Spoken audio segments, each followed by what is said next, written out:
If resting makes you feel guilty, if saying no feels wrong, if you constantly feel like you're falling short, this video is for you, because so many mothers are walking around exhausted, overwhelmed, and emotionally drained, not because they are doing something wrong, but because they are carrying shame and guilt they were never meant to hold.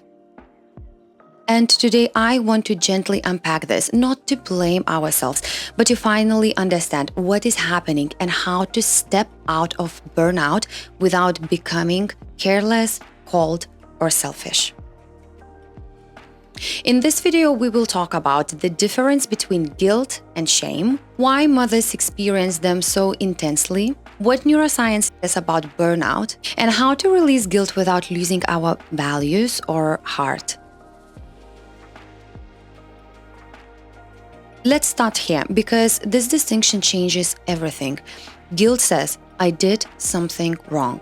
Shame says, I am something wrong. Guilt can actually be helpful. It helps us reflect, repair, and grow. But shame attacks your identity. And shame is far more damaging.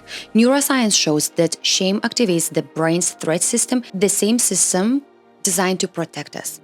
When shame is triggered, cortisol stays high, emotional regulation drops, the nervous system stays in fight or flight. So if you feel tense, defensive, or emotionally flat, I get it.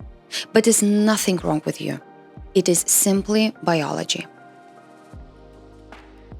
Mothers experience chronic shame and guilt through a perfect storm of factors, impossible standards. Social media, parenting advice, and comparison culture constantly whispers you should be doing more, better, differently. Internalized good mother rules. Be patient, be selfless, be aware, be calm, be everything. Emotional over-responsibility. Mothers often feel responsible not just only for tasks, but for everyone's feelings, moods, development, and well-being. And here's the quiet truth. Burnout doesn't only come from doing too much. Burnout comes from believing you are never enough. That belief keeps your nervous system under constant pressure, even on the rest days. When shame and guilt are constant, the amygdala becomes hyperactive. The prefrontal cortex goes offline.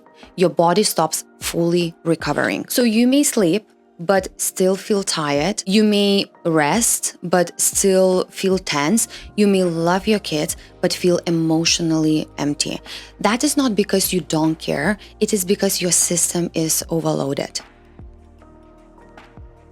Here's how we begin to loosen the grip without becoming careless or detached. Number 1, name the guilt. When you say, this is guilt, the brain's emotional intensity drops. Naming emotions brings the nervous system back online. Number 2, replace self-criticism with self-compassion.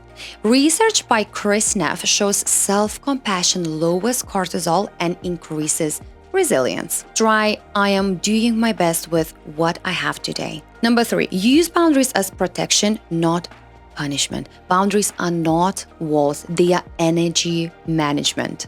Saying no doesn't mean you care less, it means you are choosing sustainability over burnout. You are not failing, you are not weak, and you are definitely not broken. You are responding normally to the unrealistic expectations. And the moment you stop measuring your worth by how much you give is the moment your nervous system finally gets to rest. And you deserve that care too. And before you go, let me remind you, you are powerful like a mama lioness. You are loving, caring, and beautiful inside out. You are enough, exactly as you are. Treat yourself with care, with love, with compassion, because you matter too. Love you. Speak to you soon. Bye-bye.